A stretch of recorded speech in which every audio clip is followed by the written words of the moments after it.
नमस्कार दोस्तों, शूर्पणखा पर हमारे इस दूसरे एपिसोड में आप सबका हार्दिक स्वागत है।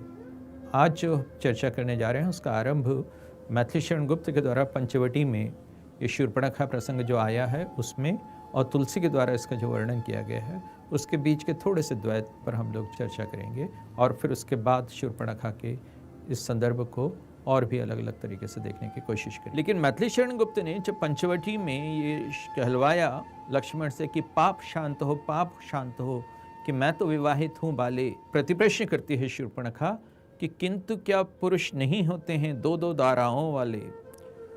तो वे तुलसी के इस घटना चक्र को भूल गए थे, जहां बात पाणी ग्रहण संस्कार की नहीं थी, भोग की थी। संस्कृति की ओर से शूर्पणखा आती तो स्वयं राम को पिता की याद नहीं आती जिनकी 3 रानियां थीं। शूर्पणखा प्रकृति की ओर से भी नहीं आई, क्योंकि एक तो उसने अपने प्राकृतिक या नैसर्गिक रूप को छुपाया, दूसरी बात सिर्फ उसकी जैविक जरूरत की भी नहीं थी, क्योंकि वो तो दोनों ही राजकुमारों को देखकर दग्ध हो गई थी।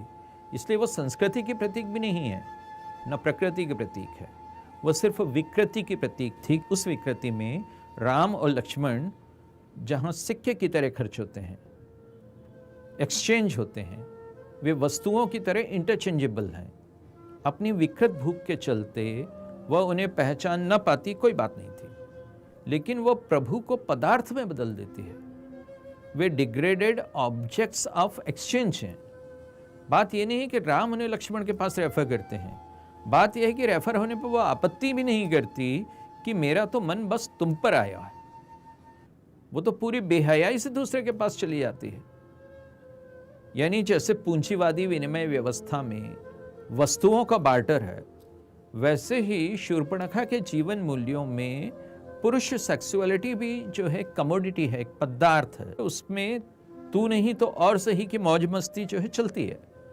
यह तो सेक्स का एडिक्शन है जो राम लक्ष्मण को राक्षसी लगता है।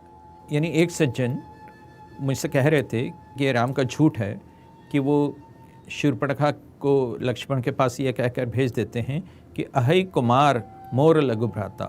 ये कि लक्ष्मण को कुमार कहना उनके हिसाब से राम की तरफ से झूठ बोलना था, क्योंकि लक्ष्मण कुंवारे नहीं थे। अब यहाँ 2 चीज़ें इसमें नहीं देख रहे। एक तो यह है कि कुमार शब्द का प्रयोग कुंवारे के अर्थ में हुआ हो, ये आप कैसे इस निष्कर्ष पे पहुँचते? वो तो राजकुमार के अर्थ में भी हुआ था। अभी थोड़ी देर पहले ही शूर्पणखा के बारे में यही कहा गया कि देख विकल भई जुगल कुमारा। तो अहै कुमार का अर्थ जो है ये राजकुमार भी हो सकता है, कुंवारे रूप में बताना ये अर्थ जो है गलत है अपने आप में।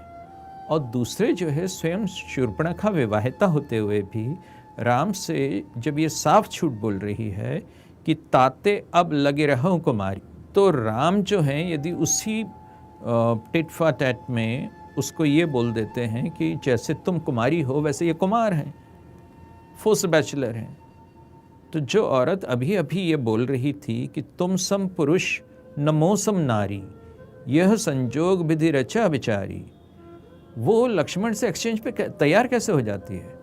जब अभी दोनों की अद्वितीयताओं की बात कर रही थी, जब वो कह रही थी कि राम जो हैं उन जैसा पुरुष नहीं है और शूर्पणखा जैसी स्त्री नहीं है, और ये अच्छा संयोग है और विधि ने जो है विचार करके ही इस संयोग को रचा है।